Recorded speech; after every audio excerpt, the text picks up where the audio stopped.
जागतिक दिव्यांग दिन के मौके पर नांदेड़ में दिव्यांगों के मुख्तलिफ मुतालबात को लेकर हुकूमत और इंतज़ामिया और अवामी नुमाइंदों के लापरवाह रवैये के खिलाफ दिव्यांगों के लीडर राहुल साल्वे और मुख्तलिफ दिव्यांग तंजीमों की जानिब से एक एहतजाजी अलगार मोर्चा निकाला गया।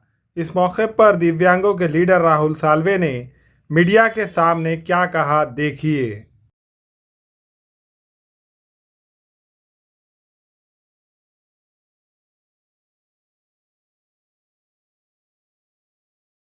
आज 3 डिसेंबर जागतिक दिव्यांग दिन। आज दिव्यांगासाठी सण हा उत्सवाचा सण आहे, परंतु आज जागतिक दिव्यांग दिनीच सकल दिव्यांग संघटनेच्या वतीने नांदेड जिल्हा परिषद नांदेड महापालिका आणि जिल्हाधिकारी कार्यालयावर महा एल्गार मोर्चाच्या रूपामध्ये यावं लागलं। याला एकमेव कारणीभूत म्हणजे शासन प्रशासन आणि लोकप्रतिनिधी यांच्या उदासीन धोरणाविरुद्धचा हा आक्रोश मोर्चा आहे।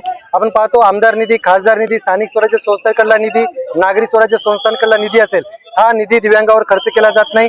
शासन निर्णय निर्गमित केली जातात, परंतु त्या शासन निर्णयाची अंमलबजावणी केली जात नाही। याच्या निषेधार्थ आज हा आक्रोश मोर्चा काढावा लागला। आज आमदार खासदारांच्या घरावर निधी खर्च करण्यासाठी आक्रोश मोर्चा काढावा लागला। अर्धनग्न अवस्थेमध्ये भीक मागू आंदोलन करावं लागलं। प्रत्येक आमदार खासदारांनी, माजी मुख्यमंत्र्यांनी आम्हाला आश्वासन दिलं की आम्ही हा निधी खर्च करू, परंतु कुठल्या आमदार खासदारांनी, माजी मुख्यमंत्र्यांनी दिलेलं आश्वासन पाळलं नाही। म्हणून आज आमचा हा रोष आहे। दिव्यांगांना अंत्योदय अन्न सुरक्षा योजनेची शिधापत्रिका असेल किंवा घरकुल असेल, याच्या व्यतिरिक्त नांदेड जिल्हा हा महाराष्ट्रातील असा जिल्हा आहे की या जिल्ह्यामध्ये 75 दिव्यांग शाळा आहेत। या 75 दिव्यांग शाळा हा दिव्यांग शाळा संहिता 2018 नुसार चालत नाहीत। मुख्याध्यापकाचा मुलगा, सून, एकाच घरातले 4-4, 6-6 जण याच्यामध्ये शाळेमध्ये भरती करून घेतले। आज आपण पाहतो नांदेड जिल्ह्यासह भारतामध्ये आणि महाराष्ट्रामध्ये प्रसिद्ध अशी मालपानी शाळा, मालपानी मुकबधीर जी शाळा आहे मगनपुऱ्यामध्ये, तिथे 8वी 9वी 10वीच्या मुकबधीर विद्यार्थ्यांना माझ्या तिथे शिक्षक नाही आहे। विशेष शिक्षक तिथे अवेलेबल नसल्यामुळे माझ्या त्या दिव्यांग विद्यार्थ्यांचं शैक्षणिक नुकसान होते। तिथला जो मुनीम आहे तिथं प्रशासक म्हणून तो पाहतो, संस्था चालकाला कुठलं माहित नाही, कुठे विशेष शिक्षक तिथं उपस्थित नाहीत, त्यामुळे माझ्या जेवढे काही विद्यार्थी आहेत त्या विद्यार्थ्याचं शैक्षणिक नुकसान होते।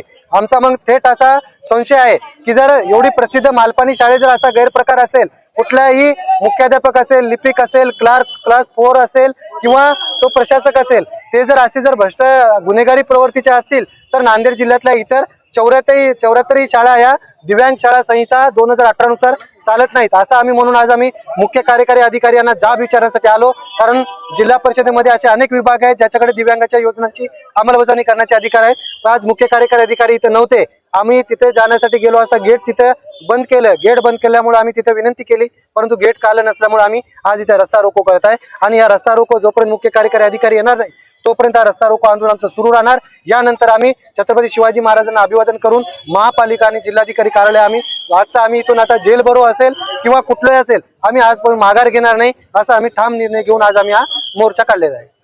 आपण पाहतो आम्ही 2016 पासून जिल्हा परिषदेमध्ये जे काही दिव्यांग शिक्षक आहेत, बोगस दिव्यांग, या बोगस दिव्यांग शिक्षक कर्मचारी अधिकाऱ्यावर त्यांची तपासणी करा, फेर तपासणी करून जर बोगस असतील त्यांच्यावर गुन्हे दाखल करा म्हणून आम्ही 2016 पासून मागणी केली। आता कुठं 197 मॅडम म्हणत आहेत की 197 बोगस आढळले, तर त्यांनी अजून उघड केले नाही। तर आमची मागणी आहे की जेवढे काही या जिल्हा परिषद अंतर्गत भरती प्रक्रियेमध्ये ज्यांनी पदोन्नती घेतली असेल किंवा त्यांनी शिक्षक म्हणून जे लागलेत असे जेवढे काही बोगस दिव्यांग शिक्षक आहेत यांच्यावर फसवणुकीचा गुन्हा दाखल करावा आणि नांदेड जिल्ह्यामध्ये बेरोजगार दिव्यांगासाठी स्वतंत्र भरती नेमून या बेरोजगार दिव्यांगांना भरती करून घ्यावं। अनुशेष आहे घरकुल दिव्यांगाचा जेवढा काही अनुशेष आहे ते भरून काढण्यात यावा, ही आमची मागणी आहे। नमस्ते सर, हमारी मांगनी है 6,000 रुपये महीना और आमदार खासदार की जो निधि है वो निधि दे रहे नहीं, और घरकुल के बारे में घरकुल के दे रहे नहीं, और जो गाड़े हैं अपंग लोगों को गाड़ी की जगह नहीं दे रहे। हम लोग बम्बई तक जाके 6,000 रुपये महीना करो बोले तो हमारे को क्या करे, वो लोगों ने 2,500 रुपये महीना कर। 2,500 से क्या होने वाला है? आज अपंग बच्चे वाले हो गए, किराए से लोग घरा नहीं है, वो घरा भी नहीं दे रहे, एक तो परेशान कर रहे, ऐसा रोड पे आ जाना पड़ रहा। हम लोग रोड पे कहीं सोएंगे आज हमारे काम होंगे तो। आज ये जो अपंग लोग है कारबार से बेरोजगार है लोग, कोई लोग मांग रहे, कोई लोग ये कर रहे, तो ये लोगों के लिए कारबार के लिए दुकान जगह, घरकुल, जो कैंटरिंग में जगह, तो ये लोग अपना कारबार कर सकते, ये लोग कहीं कोएंगे। आज ये लोग रोड पर आ गए, तो इसका मुद्दा आप करना चाहिए। हमारी मांग ये है, पहली मांग है घरकुल देना, ये लोग किराए से है। दूसरी मांग है 5 चक्के निधि का। तीसरी मांग है आमदार खासदार की निधि है, चौथी मांग है राशन कार्ड है, पांचवी मांग है जो गाड़े जो फुटपाथ पे जो कारोबार करते वो लोगों को कारोबार के लिए जगह होना। कहाँ से कहाँ तक मोर्चा निकालने वाला है? हाँ, मोर्चा कहाँ से कहाँ तक? अभी यहाँ से लेकर जिला परिषद में एक पहला लगा है, इसके बाद निकलेगा नगर पालिका, उसके बाद निकलेगा कलेक्टर ऑफिस, चौथी मांगने लिखेंगी तहसीलदार। पहले आमदार खासदार इनके घरों पे दिव्यांगों ने अपना मोर्चा निकाला था, तो हमने भोंडार करके सबके घर को गए, कल्याणकार सबके घर को गए, और अपने हिमांत पाटिल साहब के घर को गए, और भूषाड़े साहब के घर को गए। तो भूषाड़े साहब ने क्या बोले थे, 30 लाख रुपए मजदूरी करा मैंने अपंग के लिए, वो 30 लाख कहाँ गए? ये लोग सब आए थे 30 लाख के लिए, कहाँ गए?